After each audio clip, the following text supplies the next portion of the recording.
सुप्रभात बच्चों, आशा है आप सभी अच्छे होंगे। आज हम पढ़ेंगे कक्षा तीसरी की कविता नंबर 2। कविता का नाम है नील गगन पर चमके तारे। और इस कविता के कवि कौन है? प्रत्यूष गुलेरी। कौन है इसके कवि? प्रत्यूष गुलेरी। तो आइए हम पढ़ते हैं इस कविता को और प्रोजेक्ट पर देखते हैं। ध्यान से सुनना और देखना इस कविता को।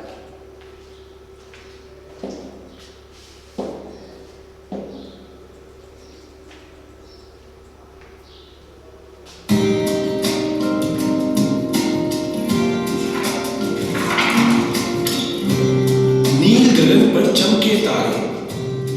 दोस्तों, तारों की दुनिया की सैर तो हम कर चुके। आइए अब तारों से जुड़ी एक कविता पढ़ते हैं। नील गगन पर चमके तारे, सुंदर सुंदर प्यारे प्यारे, कभी दिखते ढेरों सारे, लगते करते खूब इशारे। चंदा के संग चलते रहते, सर्दी गर्मी सहते रहते, भाता इनको आना जाना, आग झपकते झट छिप जाना। आंगन में हम खाट बिछाए, देखा करते दूध नहाए। कठिन बड़ा है इनको गिनना, इनसे न हो सकता मिलना। देखिए, अब हम अपनी किताब निकालिए। अब हम इस कविता को पढ़ते हैं, थोड़ी सी इसकी व्याख्या करते हैं। चंदा और सूरज ने तारों को मिलकर ये कविता लिखी है। आइए मिलकर हम पढ़ते हैं। इसके कवि है प्रत्यूष गुलेरी। मेरे साथ बोलिए, क्या है इसके कवि? प्रत्यूष गुलेरी। यस। नील गगन पर चमके तारे, सुंदर सुंदर प्यारे प्यारे, कभी दिखते ढेरों सारे, लगते करते खूब इशारे। गगन मतलब आसमान, सुंदर सुंदर बहुत प्यारे खूबसूरत, खूब बहुत ज्यादा बहुत सारे, इशारे मतलब संकेत। तो नील गगन पर चमके तारे। नील गगन नीले आसमान, आसमान पर जो है छोटे छोटे तारे चमकते रहते हैं और वो तारे दिखने में बहुत ही सुंदर और बहुत ही प्यारे लगते हैं। सबको बहुत प्यारे लगते हैं आसमान के तारे। कभी दिखते ढेरों सारे, कभी तो वो आसमान में इतने सारे तारे दिखते हैं, बहुत ज्यादा, पूरा आसमान जो है तारों से भरा हुआ, टिमटिमाता हुआ बहुत सुंदर लगता है। लगते करते खूब इशारे। जब ये इतना सारा आसमान तारों से भर जाता है, कभी फिर वो टिमटिमाता हुआ ऐसे लगता है जैसे कि वो हमें इशारे कर रही हैं। जैसे कई बार हम छोटे बच्चे छुपम छुपाई का खेल खेलते हैं, कभी छुप जाते हैं, कभी सामने आ जाते हैं। ऐसे ही आसमान में जो तारे हैं वो कभी दिखते हैं, कभी गायब हो जाते हैं। ऐसे टिमटिमाते हुए ऐसे लगते हैं जैसे कि वो हमें इशारे कर रही हैं। अगला पहला है, चंदा के संग चलते रहते, सर्दी गर्मी सहते रहते, भाता इनको आना जाना, आंख झपकते झट छिप जाना। चंदा के संग, चांद के संग मतलब साथ, चांद के साथ साथ ही उनके चलते रहते हैं। सर्दी गर्मी सहते रहते, सर्दी और गर्मी ये हमें सहन करते रहते हैं। सर्दी में भी ये ऐसा तो है नहीं कि सर्दी है तारे नहीं निकले, चांद नहीं निकले। सर्दी हो चाहे गर्मी हो, वो दोनों मौसम में आते रहते हैं। वो भी सर्दी और गर्मी को सहते हैं, सहन करते हैं। भाता इनको आना जाना, भाता मतलब अच्छा लगना। इनको आना, इस तरह से आना, रात को आते हैं, सुबह चले जाते हैं, गायब हो जाते हैं। तो ये आना और जाना इनको बहुत अच्छा लगता है। आंख झपकते झट छिप जाना, और पलक झपकते ही वो झट से छिप जाते हैं, कभी निकल आते हैं। इस तरह से वो छुपन छुपाई की तरह खेल खेलते रहते हैं। आंगन में हम खाट बिछाए, देखा करते दूध नहाए, कठिन बड़ा है इनको गिनना, इनसे न हो सकता मिलना। तो आंगन में हम खाट बिछाए। आंगन में जब गर्मी की ऋतु होती है, गर्मी के मौसम में जब हम बाहर आंगन में अपनी खाट बिछाते हैं, अपनी चारपाई बिछाते हैं, वहां बैठकर हम जब लेटते हैं तो हमें आसमान दिखता है पूरा। तो उस आसमान में छोटे छोटे तारे दिखते हैं। तो आंगन में हम खाट बिछाए, आंगन में जब हम चारपाई बिछाकर सोते हैं तो देखा करते हैं, जब हम सोते हैं तो हमें आसमान में, काले आसमान में, रात को काला होता है ना आसमान, आसमान में जब वो तारे चमक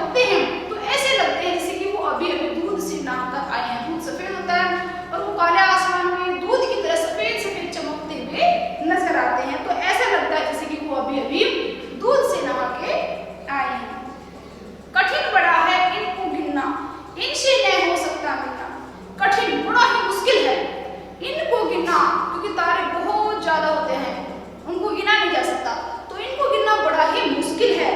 हम इनसे, ये इतने दूर है कि हम इनसे नहीं मिल सकते, ये हमसे बहुत दूर है, इनसे हम कभी नहीं मिल सकते। तो ये हमारी कविता है। आइए अब हम इस कविता का अभ्यास करें। तो अपनी पुस्तक निकालिए, पुस्तक ए, उसमें हम अभ्यास करेंगे। इसकी एक्सरसाइज है कलम की सवारी। कलम की सवारी में पहला प्रश्न है, कविता की अधूरी पंक्तियों को पूरा करो। कविता की कुछ लाइनें हैं, वो आधे उसमें खालिस्तान दे रखे हैं, उन पंक्तियों को हमें पूरा करना है। नील खालिस्तान पर चमके तारे, सुंदर सुंदर खालिस्तान प्यारे। तो नील गगन पर चमके तारे, खालिस्तान में क्या आएगा? गगन। नील गगन पर चमके तारे, सुंदर सुंदर प्यारे प्यारे, खालिस्तान में क्या आएगा? प्यारे। अगली लाइन है, कभी खालिस्तान ढेरों सारे, लगते करते खालिस्तान इशारे। कभी दिखते, कभी खालिस्तान में क्या आएगा? दिखते। कभी दिखते ढेरों सारे, लगते करते खूब इशारे, खालिस्तान में क्या आएगा? खूब। खालिस्तान में हम खाट बिछाए, देखा करते खालिस्तान नहाए। आंगन में हम खाट बिछाए, देखा करते दूध नहाए। खालिस्तान बड़ा है इनको गिनना, इनसे न हो खालिस्तान मिलना। कठिन, पहले खालिस्तान में क्या आएगा? कठिन बड़ा है इनको गिनना, इनसे न हो सकता मिलना। दूसरे में क्या आएगा? सकता। तो प्रश्न नंबर 2 है, कविता में कवि ने तारों के बारे में बहुत सी बातें बताई, किन्हीं 4 बातों को अपने शब्दों में लिखना है। तो तारों के बारे में आप 4 लाइनें, 4 वाक्य कुछ भी लिख सकते हैं अपनी तरफ से। हम लिख सकते हैं, तारे अनगिनत हैं, या आसमान में असंख्य तारे हैं। तारों का रंग बहुत सफेद है। झिलमिल करते हुए, टिमटिमाते हुए तारे बहुत सुंदर लगते हैं, आदि।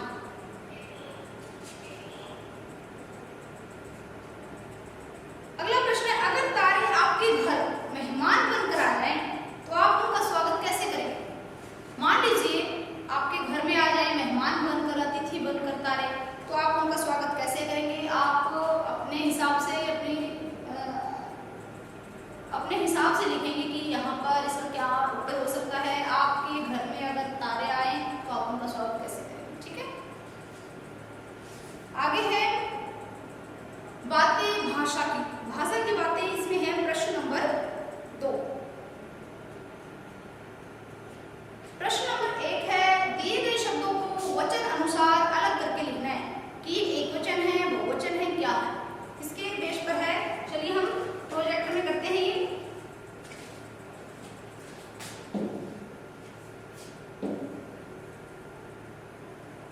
दी गई कविता की पंक्तियों में शब्दों को सही स्थान पर खींचकर रखें और कविता पूरी करें। ये अभी हमने किया है, बुक में वही है। नील खालिस्तान पर, नील गगन पर, क्या है इसमें? नील गगन पर चमके तारे, सुंदर सुंदर प्यारे प्यारे। कभी खालिस्तान इशारे,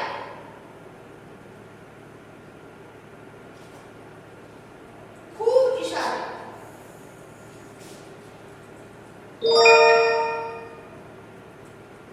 खालिस्तान में हम खाट बिछाए, देखा करते खालिस्तान है।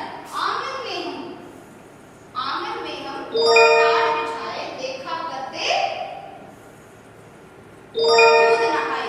खालिस्तान बड़ा है इनको गिनना, कठिन बड़ा है इनको गिनना, इनसे न हो सकता मिलना। कभी दिखते ढेरों सारे,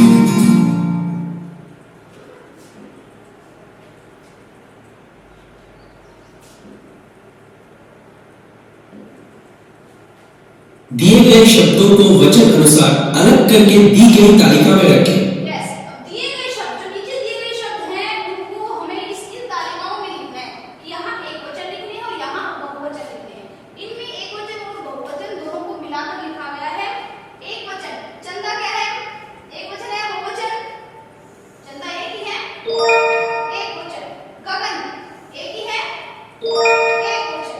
तारे, तारे बहुत सारे हैं, बहुवचन। इशारे, इशारे भी बहुवचन। आंगन, आंगन है एकवचन। हाथ भी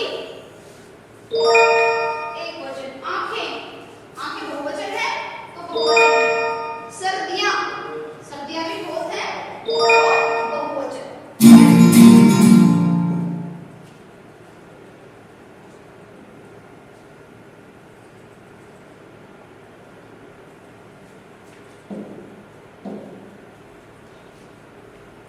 वचन के भेद की पहचान कर सही शब्दों का मिलन करें।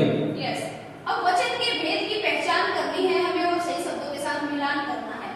चंपा, चंपा एक है, इसका हमें बहुवचन से मिलान करना है तो चमकी बहुवचन बन गया इसका। चलते, चलते बहुवचन है तो हमें इसका एक वचन से मिलाना है। चलता एक वचन। बूंदे बहुवचन है तो हमें इसको एक वचन से मिलाना है। एक बच्चा एक वचन है तो इसको हम बहुवचन से मिलाएंगे। रात एक वचन है, इसको हम बहुवचन से मिलाएंगे।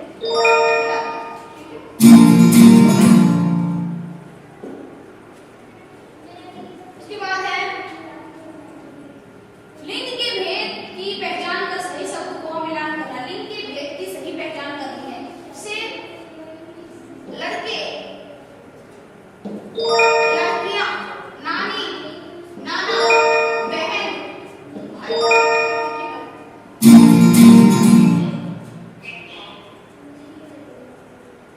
नील गगन में चमके तारे कविता की पंक्तियों को ऊपर नीचे दिया गया है, इसको सही क्रम में खींच कर लिखिए।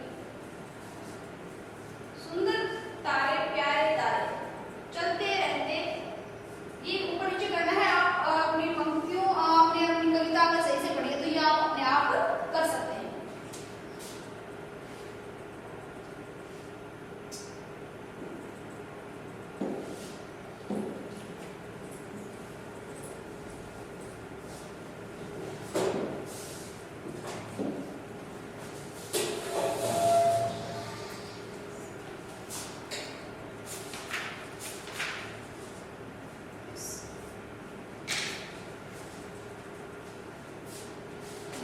सुप्रभात। अब हम पढ़ेंगे कक्षा 3 का पाठ नंबर 3, मधुमक्खियां गई हड़ताल पर। देखिए, चांद और सितारों की तो हम बहुत सैर कर चुके। अब हम मिलते हैं रानी मधुमक्खी से और उससे पूछते हैं कि सभी मधुमक्खियां हड़ताल पर क्यों गई हैं। इसका कारण हम जानेंगे। मधुमक्खियां गई हड़ताल पर, ये जो कहानी है ये इसका नाम है मधुमक्खियां। मधुमक्खियां आपने सभी ने देखी है, वो शहद बनाती हैं। मधुमक्खियां हड़ताल पर, हड़ताल क्या होता है? हड़ताल क्या होती है? हड़ताल होती है काम करना बंद कर देना। मान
दोस्त हैं मधुमक्खियाँ, क्योंकि मधुमक्खी शहद का निर्माण करती हैं और मधुमक्खियाँ फूलों से परागण की क्रिया करती हैं, फूलों का रस चूसकर। तो ये जो है मनुष्य के बहुत काम की हैं, इसलिए उनको इनका दोस्त भी कहा गया है। तो आइए हम इस पाठ में अभी कहानी में पढ़ेंगे, प्रोजेक्ट में देखते हैं।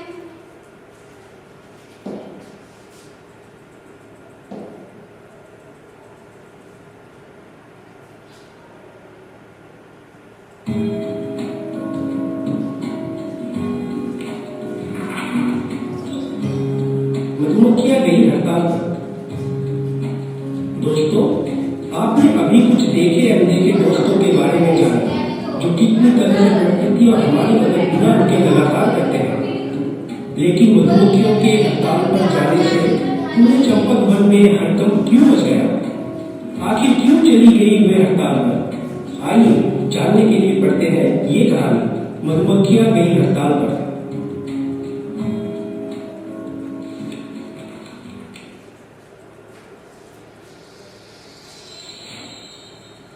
घबराए हुए गिल्लू भालू ने घर में घुसते ही टीवी पर समाचार लगाया और घर के सभी लोगों को आवाज लगाई। सभी दौड़े दौड़े आए और टकटकी लगाकर समाचार देखने लगे। समाचार में रिपोर्टर खरगोश कह रहा था, प्यारे दर्शकों, आज हम आपको एक बेहद चौंका देने वाली खबर सुनाने जा रहे हैं। पता चला है कि चंपक वन की सभी मधुमक्खियां हड़ताल पर चली गई हैं। दूसरे वनों की भी मधुमक्खियां उनका साथ देने के लिए जगह जगह रैलियां निकाल रही हैं। क्यों, किस लिए? आपको इन सभी सवालों का जवाब देंगे हम, पर एक छोटे से अंतराल के बाद। तब तक कहीं मत जाइएगा, हड़ताल की पल पल की खबर आप तक पहुंचाएगा आपका अपना खबर चैनल। मुझे कुछ समझ नहीं आ रहा पापा, हमेशा काम में व्यस्त रहने वाले मधुमक्खियों को क्या हो गया? ये सभी अचानक हड़ताल पर क्यों चली गई है? अंतराल आते ही गिल्लू की बहन मिनी ने पापा से पूछा। पापा बोले,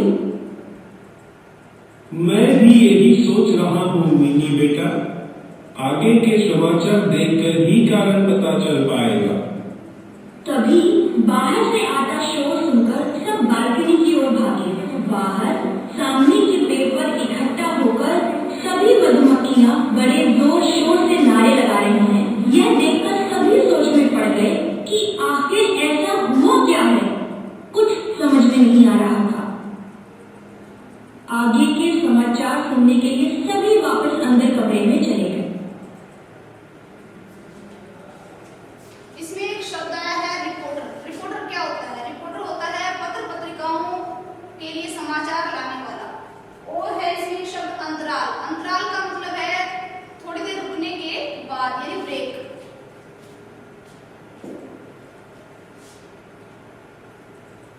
समाचार में मधु रानी का साक्षात्कार चल रहा है। रानी जी, मैं जानना चाहूंगा कि आप अपनी प्रजा के साथ यूं अचानक हड़ताल पर क्यों चली गई हैं? रिपोर्टर खरगोश ने रानी मधु से पहला सवाल किया। मनुष्यों के कारण? मनुष्यों के कारण? ये क्या कह रही हैं आप? जी हाँ, हम उनसे पूछना चाहती हैं कि जब हम उनकी इतनी अच्छी दोस्त हैं, तो वे हमारे दुश्मन क्यों बने हुए हैं? दोस्त? दुश्मन? आखिर आप कहना क्या चाहती हैं? मैं जानना चाहती हूँ कि जब वैज्ञानिकों ने भी हमें मनुष्यों का बहुत अच्छा दोस्त माना है, तो वे हमारे दुश्मन क्यों बने हुए हैं? आप और मनुष्य दोस्त? पर कैसे? वे तो आपके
रिपोर्टर खरगोश ने कहा। मधु रानी आगे बोली, आज मनुष्य फसलों को बचाए रखने के लिए, कीटों को मारने के लिए जिन खतरनाक दवाइयों का इस्तेमाल कर रही है, अपने आराम के लिए मोबाइल जैसी तकनीकियों का प्रयोग कर रही है, उनका हम पर बहुत बुरा असर हो रहा है। कुछ देशों में तो इन्हीं वस्तुओं के कारण हमारी संख्या न के बराबर रह गई है। ऐसा कब तक चलेगा? हमें जवाब चाहिए। रानी मधु का साक्षात्कार सुनकर सब बहुत परेशान हो गए। गिल्लू ने दुखी होकर पापा से कहा, अब क्या होगा? अगर ये काम को नहीं जाएंगी तो हमें शायद कैसे खाने को मिलेगा? हाँ, सही कहा। अगर ये मधुमक्खियाँ यूं ही हड़ताल पर बैठी रहेंगी तो हमें शहद और मनुष्यों को फल सब्जियां नहीं मिल पाएंगी। पता नहीं अब क्या होगा। पापा ने कहा। 2-3 दिन मधुमक्खियां हड़ताल पर बैठी रही। आखिर समाचार पत्र में खबर छपी कि मधुमक्खियों ने मनुष्यों के साथ सुलह कर ली है। मनुष्यों ने वादा किया है कि अब वे उनको और उनके घरों को बचाने का पूरा प्रयास करेंगे। मधुमक्खियों ने भी कहा है कि वे अपना काम जारी रखेंगी। यह खबर सुनकर गिल्लू बहुत खुश हुआ और बोला, ये मधुमक्खियां कितना काम करती हैं। हम इनकी मेहनत को देखकर भी अनदेखा कर देते हैं, लेकिन है तो ये हम सबकी देखी अनदेखी दोस्त। सबने गिल्लू की हाँ में हाँ में। इस कहानी को पढ़ने के बाद आइए अब हम इसका अभ्यास करते हैं।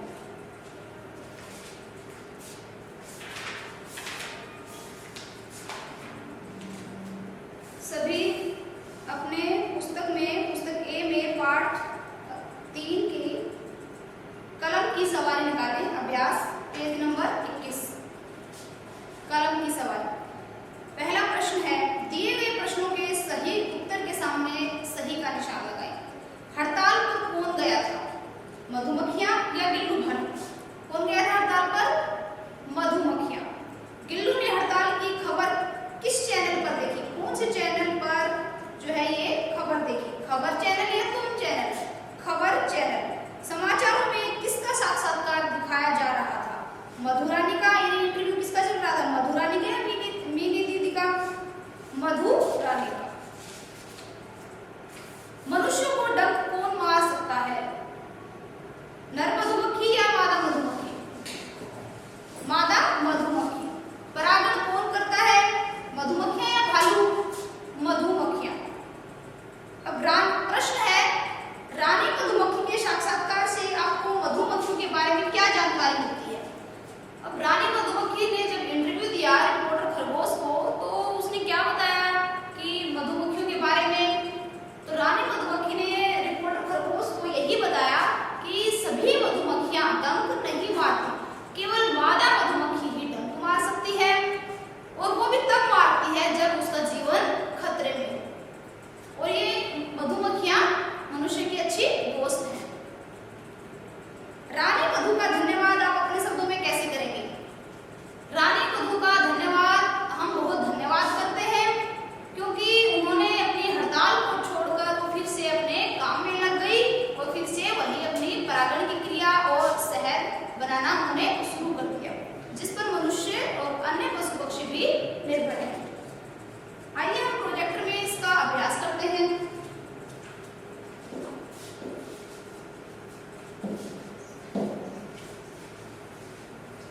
दिए गए वाक्यों को पढ़कर सही या गलत पर क्लिक करें।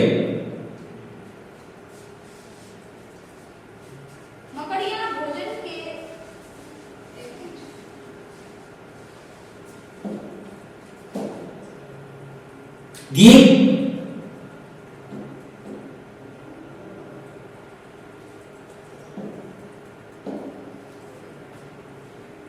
दिए गए प्रश्नों के सही उत्तर पर क्लिक करें।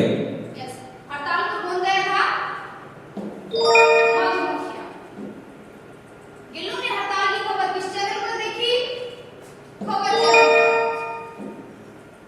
मनुष्य को डंक कौन मार सकता है? मादा। परागण कौन करता है?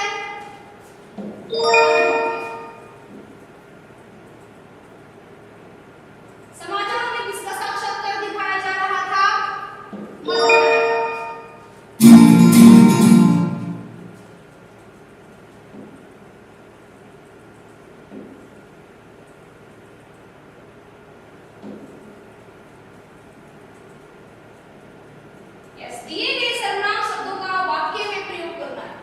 ये कुछ सर्वनाम शब्द है, उनका हमें वाक्य में प्रयोग करना है। ये आप अपने आप कर सकते हैं अपनी नोटबुक में। इससे इनसे बनने वाले वाक्य लिखने हैं।